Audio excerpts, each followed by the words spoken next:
Dans ce problème, on va s'intéresser à la famille U1, U2, U3 et on va voir si elle est libre ou liée.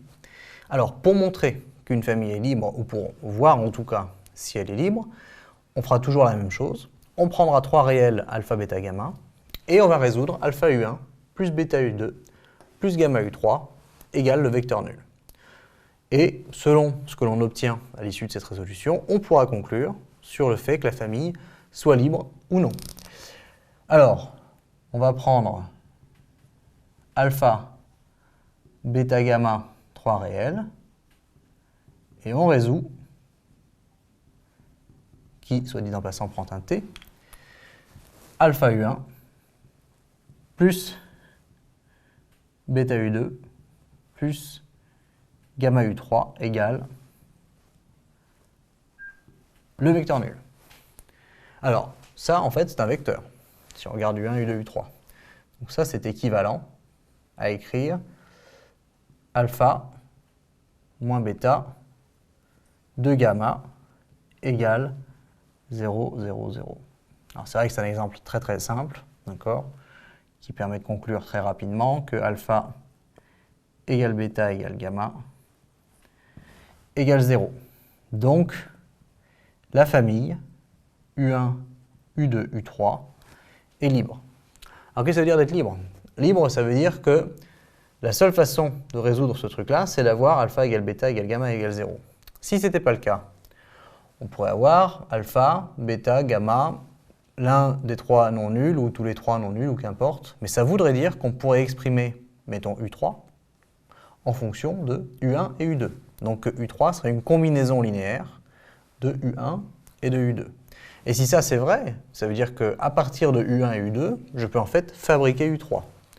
Donc U3 n'est pas intéressant. Je n'ai que besoin de U1 et U2, puisque je peux le fabriquer U3 à partir de ces deux-là.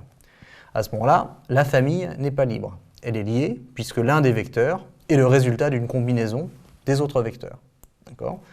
Donc ici, c'est sûr qu'elle est libre, puisque la seule solution, c'est alpha égale bêta égale gamma égale 0. De toute façon, on pouvait s'en douter.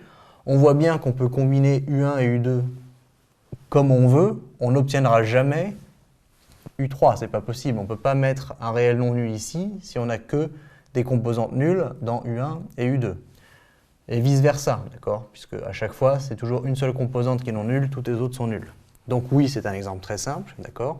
Mais la méthode reste valable, et dans les exercices qui suivent, appliquez-la et vous verrez si les familles de vecteurs qu'on vous propose sont libres ou non.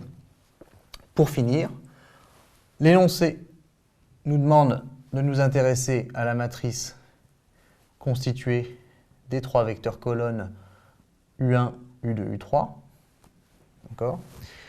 Alors, c'est une matrice d'abord carrée, donc elle peut être inversible. Si elle n'était pas carrée, c'est foutu.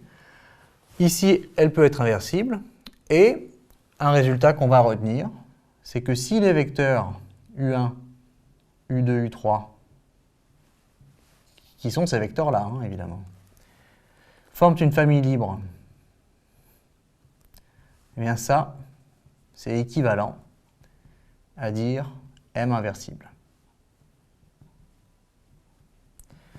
Ça veut dire que si vous voulez montrer qu'une matrice carrée est inversible, vous pouvez montrer que la famille de vecteurs colonnes est une famille libre. C'est une façon de faire. Évidemment, dans l'autre sens, vous pouvez faire ça aussi.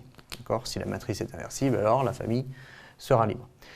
Donc voilà pour famille libre. Entraînez-vous bien sur les exercices qui suivent et maîtrisez bien la méthode. C'est encore une fois toujours la même chose. On part de là et on voit la conclusion à laquelle on arrive.